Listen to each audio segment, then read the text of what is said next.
Sir, നമ്മുടെ ദിലീപ് കേസിൽ ഇപ്പോൾ അതിജീവിത ഒരു പുതിയ ആവശ്യവുമായിട്ട് വന്നിരിക്കുകയാണ്. വളരെ വ്യത്യസ്തമായ ഒരു ആവശ്യമാണത്. വിചാരണ തുറന്ന കോടതിയിൽ നടക്കണം. എന്തുകൊണ്ടാണ് സാർ അവരിങ്ങനെ പറയുന്നത്? എന്താണ് ഇതിന് കാരണം? അല്ല, അതിലുപരി അതിജീവിത പല ആവശ്യങ്ങളും പല ഘട്ടത്തിലും ഈ കേസുമായി ബന്ധപ്പെട്ട് ആദ്യം മുതൽ തന്നെ അതിജീവിത പരാതിക്കാരിയാണ്. പലപ്പോഴും ഓരോ ഹർജികൾ, ഇപ്പം എറണാകുളം പ്രിൻസിപ്പൽ ജില്ലാ കോടതിയിൽ വിചാരണ നടക്കുന്നു, അതേ സമയത്ത് തന്നെ അവർ ഹൈക്കോടതിയിൽ ഒരുപാട് ഹർജികൾ ഫയൽ ചെയ്തിട്ടുണ്ട്, സുപ്രീം കോടതിയിൽ ഒരുപാട് ഹർജികൾ ഫയൽ ചെയ്തിട്ടുണ്ട്. നമുക്കറിയാം, സാധാരണഗതിയിൽ ഒരു കേസിൽ ശിക്ഷിക്കപ്പെട്ട പ്രതി, വധശിക്ഷയ്ക്ക് ശിക്ഷിക്കപ്പെട്ട പ്രതി രാഷ്ട്രപതിക്കൊക്കെ ദയാഹർജികൾ കൊടുക്കും. കൊടുക്കാറുണ്ട്. നമ്മളൊക്കെ കേട്ടിട്ടുണ്ട്. പക്ഷേ ഈ പീഡന കേസിലെ അതിജീവിതകളും എല്ലാം ഇനി മുതൽ രാഷ്ട്രപതിക്ക് ഹർജികൾ കൊടുക്കാൻ തുടങ്ങിയാൽ നമ്മുടെ രാജ്യത്തിൻ്റെ നീതിന്യായ വ്യവസ്ഥിതി എവിടെ ചെന്ന് എത്തി നിൽക്കും? നമ്മൾ ഗൗരവമായി പരിശോധിക്കണ്ടേ? തീർച്ചയായിട്ടും. എല്ലാ പീഡന കേസിലെ അതിജീവിതകളും രാഷ്ട്രപതിക്ക് ഹർജികൾ, പരാതികൾ കൊടുക്കാൻ പോയാൽ നമ്മുടെ രാജ്യത്തിൻ്റെ അവസ്ഥ എന്താണ്? രാഷ്ട്രപതിയുടെ ജോലിയാണോ ഇത്? ഒരു ഫെയർ ട്രയൽ നടന്നുകൊണ്ടിരിക്കുകയാണ്. ട്രയൽ പൂർത്തിയായി. ഇനിയിപ്പോൾ അതിൻ്റെ വാദം പറയുന്ന ഘട്ടത്തിലേക്കാണ് നമ്മൾ പോയിക്കൊണ്ടിരിക്കുന്നത്. ഈ കേസിൻ്റെ വിധി വരാറായി. അതേ ഉള്ളൂ. ഇത് പക്ഷേ സാർ, ഒരു കാര്യം ചോദിക്കട്ടെ? അല്ല, ഇതിനകത്തുള്ള കാര്യം, ഈ കേസിലെന്നും മാധ്യമ വിചാരണയാണ് ഇവിടെ നടന്നിട്ടുള്ളത്. എറണാകുളം പ്രിൻസിപ്പൽ ജില്ലാ കോടതി നടക്കുന്ന വിചാരണയെക്കാട്ടിൽ കൂടുതലായി നടക്കുന്നത് മാധ്യമ വിചാരണ നടക്കുന്നൊരു കേസാണിത്. കേരളത്തിൽ ഏറ്റവും കൂടുതൽ മാധ്യമ വിചാരണയ്ക്ക് വിധേയമായ കേസ് ഈ നടി പീഡിപ്പിക്കപ്പെട്ട, അല്ലെ നടി ആക്രമിക്കപ്പെട്ട കേസാണ്. ഇതിന് പിന്നിൽ യഥാർത്ഥത്തിൽ മാധ്യമങ്ങൾക്ക്, ദൃശ്യമാധ്യമങ്ങൾക്കൊരു വലിയ പങ്കുണ്ട്. അവരുടെ TRP ലക്ഷ്യം വെച്ചുകൊണ്ട് അവർ പലപ്പോഴും ഇത് വളരെ വളരെ വളരെ വളരെ വളരെ അവർക്ക് ദിലീപിനോട് അങ്ങനെ വലിയൊരു ശത്രുതയുള്ളതായിട്ട് എനിക്ക് തോന്നിയിട്ടില്ല. പക്ഷേ അവർക്ക് ഫിലിം ഇൻഡസ്ട്രിയിലെ ചില ആളുകളുടെ സപ്പോർട്ടോടുകൂടി അവരുടെ കൂടി TRP വർദ്ധിപ്പിക്കാൻ വേണ്ടി നടത്തുന്ന ഇത്തരത്തിലുള്ള, പിന്നെ പോലീസിലെ ചില ഉയർന്ന ഉദ്യോഗസ്ഥന്മാരുടെ പിന്തുണയും ഇക്കാര്യത്തിലുണ്ട്. യഥാർത്ഥത്തിൽ ഇത് അതിജീവിതയുടെ ഹർജികളല്ല ഇതൊന്നും തന്നെ. അവരുടെ പുറകിലുള്ള പ്രധാനപ്പെട്ട പോലീസിലെ ഉയർന്ന ഉദ്യോഗസ്ഥന്മാർ ഈ കേസ് ഇത്രയും ഇവിടെ എത്തിച്ചിരിക്കുന്ന, ഇതിന് പിന്നിൽ പ്രവർത്തിച്ച, ഇതിന് വേണ്ട എല്ലാവിധമായ സഹായങ്ങളും ഇതിനു വേണ്ട എല്ലാ ഗൂഢാലോചനകളും നടത്തിയ പോലീസിലെ ഉയർന്ന ഉദ്യോഗസ്ഥന്മാരുണ്ടല്ലോ. അത് നമ്മളിപ്പം വിചാരണയുടെ അന്തിമഘട്ടത്തിലുമാണ്. അപ്പോൾ അവരിത് ഓരോ ദിവസവും, പിന്നെ നമ്മൾ മനസ്സിലാക്കേണ്ട ഒരു കാര്യമുണ്ട്, പലപ്പോഴും വിചാരണ കോടതി, ഏത് കോടതിയിലാണെങ്കിലും ഒരു വിചാരണ നടന്നുകൊണ്ടിരിക്കുമ്പോൾ മാധ്യമങ്ങളുടെ ഒരു അമിതമായ അറ്റൻഷൻ ഈ കേസിനുണ്ട് എന്ന് വരുമ്പോൾ ജഡ്ജിമാർ പലപ്പോഴും അവർ മനുഷ്യരാണ്. അവർ പലപ്പോഴും സമ്മർദ്ദത്തിന് അടിപ്പെടുകയും അവർ അതീവ ജാഗ്രത പുലർത്തുകയും ഒരു പക്ഷേ തങ്ങൾ എന്തിനാണ് ഇത്തരത്തിലൊരു കേസിനകത്തിൽ റിസ്ക് എടുക്കുന്നത്. അതുകൊണ്ട് ഈ കേസിൽ ഉള്ള എവിഡൻസ് വെച്ചുകൊണ്ട്, ഇപ്പോൾ പ്രത്യേകിച്ച് ജുഡീഷ്യൽ ഒരു ജഡ്ജിയുടെ വിധിന്യായം എന്ന് പറയുമ്പം ഒരേ കേസ് തന്നെ ഒരു 4 ജഡ്ജിമാരെ കൊണ്ട് വിധി എഴുതിപ്പിച്ചാൽ ഇത് 4 വ്യത്യസ്തമായ വിധികളായിരിക്കും. കാരണം അത് ഓരോ വ്യക്തികളുടെ അല്ലെങ്കിൽ എവിഡൻസ് അപ്രീഷിയേറ്റ് ചെയ്യുന്നതിനെ ആശ്രയിച്ച്, എവിഡൻസ് എങ്ങനെ മുഖവിലേക്ക് എടുക്കുന്നതിനെ ആശ്രയിച്ചൊക്കെ ഇരിക്കും പലപ്പോഴും. നമുക്ക് അതിലേക്കൊന്നും പോകണ്ട.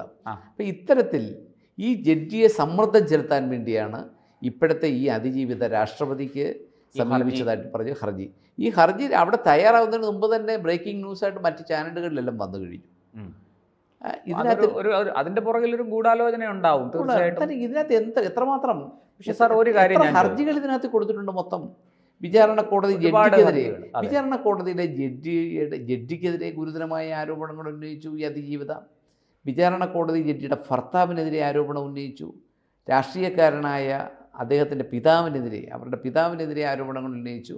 ആ കുട്ടിക്കെതിരെ ഉള്ളൂ 10-12 വയസ്സും കണ്ടുള്ളതെന്ന്. ആ കുട്ടിക്ക് മൈനറാണ്, ആ കുട്ടി, ഈ ജഡ്ജിയുടെ കുട്ടി മകൾ. അതേ ഉള്ളൂ ഇപ്പോൾ ഇനി ആരോപണം കേൾക്കാത്തത്. ബാക്കി എല്ലാവരുടെയും പേരിൽ ആരോപണമായി. ഇത് പോലീസ് ബുദ്ധിയാണ് ഇതിന് പിന്നിൽ. ഈ കേസിൽ ഈ കേസ് നമുക്കറിയാം, ഈ കേസിനകത്ത് ഡയറക്റ്റ് എവിഡൻസുകളൊന്നും തന്നെ ഇല്ല. ദിലീപിനെ ഇതിലേക്ക് പ്രതിസ്ഥാനത്ത് ശിക്ഷിക്കപ്പെടത്തക്കോണമുള്ള ഡയറക്റ്റ് എവിഡൻസ് ഇല്ല എന്നാണ് നിയമവിദഗ്ധരായ പലരും ചൂണ്ടിക്കാണിക്കുന്നത്. അപ്പം തീർച്ചയായിട്ടും വിചാരണ കോടതിയിൽ ഇത് പൊളിഞ്ഞു കഴിഞ്ഞാൽ, ഈ കേസ് പൊളിഞ്ഞു കഴിഞ്ഞാൽ, ഈ കേസിൽ ഒരു അപ്പീൽ സാധ്യത ഉണ്ടാക്കിയെടുക്കാനും വീണ്ടും മാധ്യമ വിചാരണയിൽ കൂടി ഈ നടനെ, ആ നടൻ്റെ ഗുണമോ ദോഷമോ അല്ല നമ്മൾ പറയുന്നത്, പക്ഷേ ഒരു നടൻ, അയാൾ നടനായിക്കോട്ടെ സാധാരണക്കാരനായിക്കോട്ടെ ആരും ആയിക്കോട്ടെ, ഒരാളെ എവിഡൻസ് നമ്മുടെ രാജ്യത്തിൻ്റെ പ്രത്യേകത കൊണ്ട് നമ്മുടെ രാജ്യത്ത് ഒരു തെളിവ് വേണം, അല്ലെങ്കിൽ വ്യക്തമായ തെളിവുകളുടെ അഭാവത്തിലാണല്ലോ കോടതി പല കേസുകളിലും പ്രതികളെ വെറുതെ വിടുന്നത്. ഇതിനകത്ത് എന്തെല്ലാം തരം പ്രോസിക്യൂട്ടർ എത്ര തവണ മാറി, ഇതിനകത്ത് ഏറ്റവും അവസാനം മെമ്മറി കാർഡിനെ സംബന്ധിച്ച് മെമ്മറി കാർഡ് ഹാഷ് വാല്യൂ മാറി, അതൊക്കെ ഭയങ്കര കൂടുതലൊക്കെ സൃഷ്ടിച്ച വാർത്തകളാണ്. യഥാർത്ഥത്തിൽ അതിനകത്തൊരു സാങ്കേതികമായ ഒരു പിഴവ് മാത്രമാണ്. ഇത് മറ്റാരും ഇത് ആക്സസ് ചെയ്തതോ ഒന്നും തന്നെയല്ല, സാങ്കേതികമായ ഒരു കാര്യം. പിന്നെ നമ്മൾ പലപ്പോഴും ഈ മാധ്യമങ്ങളിൽ കൂടി വാർത്ത വരുമ്പോൾ അതിനെ അവരുടേതായ രീതിയിൽ അവരതിനെ വേണ്ട എരിവും പുളിവും മസാലയും ഒക്കെ ചേർത്താണ് പുറത്തോട്ട് ഈ വാർത്ത വിടുന്നത്. അപ്പം ഇപ്പോൾ ഈ കേസിൽ തന്നെ രാഷ്ട്രപതിയെ സമീപിച്ചു എന്ന് പറയുമ്പോൾ ജനങ്ങൾ എന്താ ചിന്തിക്കുന്നത്? ഈ കേസിൽ ജുഡീഷ്യറിയിൽ നിന്ന് ഈ നടിക്ക് നീതി കിട്ടുന്നില്ല. നീതി കിട്ടാൻ വന്നപ്പോൾ അവസാനം സഹികെട്ട് രാഷ്ട്രപതിയെ സമീപിച്ചു. ഈ കേസിൽ മറ്റ് ഹർജികൾ വിചാരണ കോടതി ജഡ്ജിയെ മാറ്റണമെന്ന് പറഞ്ഞുകൊണ്ട് ഹർജി കൊടുത്തു. എനിക്ക് തോന്നുന്നു കേരള സംസ്ഥാനത്ത് നടന്ന, ഇപ്പോൾ കേരളത്തിൽ ആദ്യത്തെ പീഡന കേസല്ല ഇത്, അല്ലെ ആദ്യത്തെ ഒരു ലൈംഗിക അതിക്രമ കേസല്ല. കിളിരൂർ കേസിൽ നമുക്കെന്താണ്, കിളിരൂർ കേസിലെ ഈ ഇരയ്ക്ക് എന്തെങ്കിലും തരത്തിലുള്ള ഇത്തരം പ്രിവിലേജ് കിട്ടിയോ? കവിയൂർ കേസ് നമുക്കറിയാം, കവിയൂരിലെ മൈനർ പെൺകുട്ടിയുടെ കേസ് നമുക്കറിയാം. അതിനകത്തിൽ ഈ ഇരയ്ക്ക് എന്തെങ്കിലും തരത്തിലുള്ള നീതി കിട്ടിയിട്ടുണ്ടോ? പൂർണ്ണമായും കിട്ടിയിട്ടില്ല. എന്താണ്, ഒരു സെലിബ്രിറ്റി അല്ലായിരുന്നു എന്നറിയാം. അതിനെ നമ്മൾ വിൽക്കാൻ വെക്കുമ്പോൾ, എങ്ങനെ വാർത്ത വിൽക്കുകയാണല്ലോ.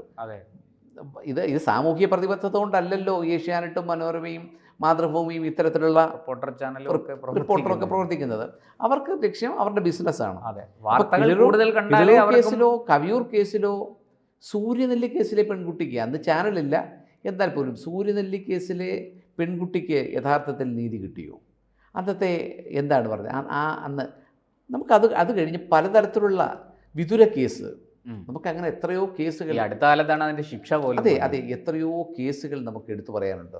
അത്തരത്തിലുള്ള കേസുകൾ, അതിൽ നിന്നും വിക്ടിമിന് കിട്ടാത്ത താരപരിവേഷം ഈ കേസിൽ എന്തുകൊണ്ട് കിട്ടി?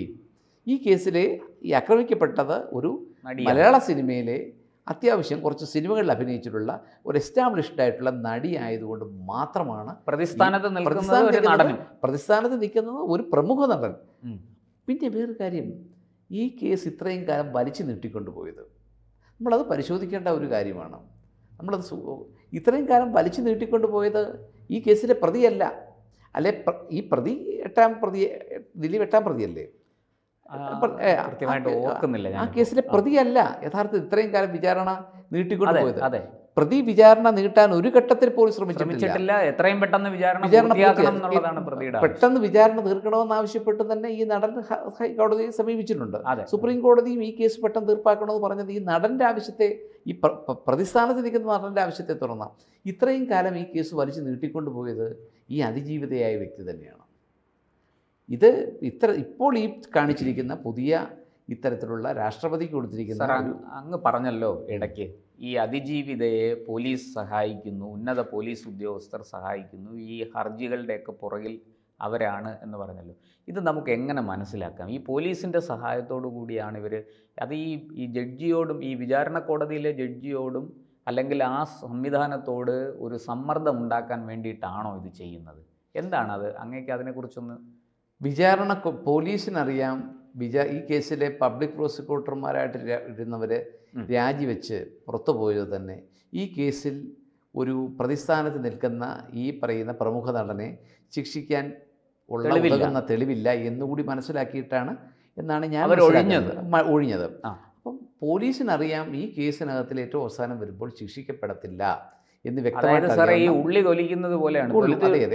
തൊലിച്ച് വരുമ്പോൾ അപ്പോൾ അതറിയാവുന്നത് കൊണ്ട് ഏറ്റവും അവസാനം അതിനുവേണ്ടി പോലീസ് നടത്തിയ ഒരു ഹീനമായ കൃത്യമാണ് ഈ കേസിലെ അന്വേഷണ ഉദ്യോഗസ്ഥനായ DYSPയെ വധിക്കുമെന്ന് പറഞ്ഞ് ഭീഷണിപ്പെടുത്തി എന്ന് പറഞ്ഞ ഒരു കേസ് അങ്ങനെ ഉണ്ടാക്കി. പിന്നെ ഇതെല്ലാം മാധ്യമ സൃഷ്ടികൾ മാത്രമാണ്. ഈ കേസിൽ നമ്മൾ ചർച്ച ചെയ്യപ്പെടുന്നത് മൊത്തം മാധ്യമ സൃഷ്ടികൾ മാത്രമാണ്. ഇതിൻ്റെ വസ്തുതകളിലേക്ക് കടന്നാൽ ഈ കേസിനകത്ത് യാതൊരു തരത്തിലുള്ള കൃത്യമായ എവിഡൻസ്, പ്രതിയെ ശിക്ഷിക്കാൻ പര്യാപ്തമായ തരത്തിലുള്ള ഒരു തെളിവുകളൊന്നും ഇല്ലാത്ത കേസുകളാണ്. പിന്നെ ഇതൊരു പുതിയ കീഴ്വഴക്കം സൃഷ്ടിക്കപ്പെടുകയാണ്. കാരണം ഈ ആക്രമിക്കപ്പെട്ട നടി നമുക്കെല്ലാം ഒരു കേരളത്തിലെ ഈ വിക്ടിംസിനെല്ലാം ഒരു മാതൃക കാണിക്കുകയായിരുന്നു. നിങ്ങൾ ഇനി എന്തെങ്കിലും സംഭവിച്ചാൽ നേരെ രാഷ്ട്രപതി. അപ്പോൾ എനിക്ക് തോന്നുന്നു കേരളത്തിൽ നിന്ന് ഇത്തരത്തിൽ പീഡിപ്പിക്കപ്പെടുന്ന നടികളുടെയോ അല്ലെങ്കിൽ അതിജീവിതകളുടെയോ ഒക്കെ പരാതി കൊണ്ട് രാഷ്ട്രപതി ഭവൻ മിക്കവാറും രാഷ്ട്രപതി ഭവൻ്റെ പരാതിപ്പെട്ടി നിറയുന്ന ഒരു സാഹചര്യത്തിലേക്കാണ് പോയിക്കൊണ്ടിരിക്കുന്നത്. ഇതൊരിക്കലും ഈ കേസിൻ്റെ ഫെയർ ട്രയലിനെയോ ഫെയർ ജഡ്ജ്മെൻറ്റിനെയോ ഉദ്ദേശിച്ചുള്ളതല്ല. ഇത് മനഃപൂർവ്വം കുറച്ച് മാധ്യമങ്ങളും കുറച്ച് പോലീസ് ഉദ്യോഗസ്ഥന്മാരും ചേർന്നുകൊണ്ട് ഈ കേസിനെ കുറച്ചുകൂടി ഒന്ന് പർവ്വതീകരിക്കാൻ വേണ്ടി, അല്ലെങ്കിൽ ഇതിനെ കുറച്ചുകൂടി ഒന്ന് ഇതിൻ്റെ മാനങ്ങൾ കുറച്ചുകൂടി ഒന്ന് വിപുലപ്പെടുത്താൻ വേണ്ടി നടത്തുന്ന ഒരു ശ്രമങ്ങളായിട്ട് മാത്രമേ ഇതിനെ കാണാൻ കഴിയുള്ളൂ. എന്തായാലും സാർ നമുക്ക് കാത്തിരിക്കാം. കാരണം ഇനിയിപ്പോൾ അതിജീവിതമാരെല്ലാവരും കൂടി നേരെ രാഷ്ട്രപതിയെ സമീപിച്ച് തങ്ങളുടെ ഈ വിചാരണ കോടതിയിലെ നടപടിക്രമങ്ങൾ ശരിയല്ല എന്നുള്ള, അല്ലെങ്കിൽ പിന്നെ വേറൊരു കാര്യം കൂടിയുണ്ട്. ഇനിയുള്ള ദിവസങ്ങൾ ഇതിപ്പം അതിജീവിത ഇത്തരത്തിലുള്ള ഹർജിയല്ല, അതിജീവിത രാഷ്ട്രപതിയെ സമീപിച്ചത് കൊണ്ടല്ലേ പിന്നെ ഈ പുതിയ ചർച്ച വന്നത്.